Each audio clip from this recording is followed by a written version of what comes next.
শহরের ব্যস্ততা থেকে একটু দূরে, শুধু সবুজ আর নীরবতার মাঝে দুটো দিন কাটাতে চাইলে বাঁকুড়ার জয়পুর ফরেস্ট সত্যি একটা দারুণ উইকেন্ড ডেস্টিনেশন।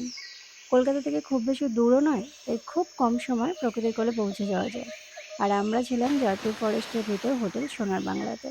পুরো জঙ্গলের পরিবেশকে কাজে লাগিয়ে এই হোটেলের থিম করা, তাই হোটেলে বসেও পুরো জঙ্গলের মজা নিচ্ছিলাম আমরা। সকালে ঘুম ভাঙছিল পাখির ডাক শুনে।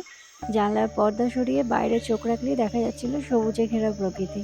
আমাদের কাছে এই ট্রিপটার সব থেকে সুন্দর যেটা পাওনা ছিল, প্রকৃতির একদম কাছাকাছি থাকা, নিরিবিলি সময় কাটানো আর মন ভরে সবুজ উপভোগ করা।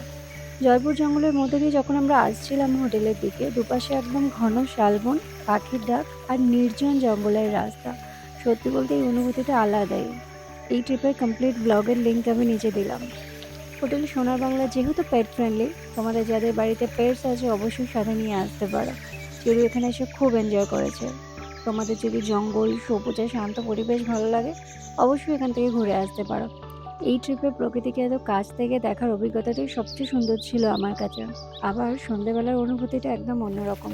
হোটেলের ওই টিমটিমে আলোতে চারিদিকে ঝিঝি পোকার ডাক, দূর থেকে ভেসে আসছিল শিয়ালের ডাক।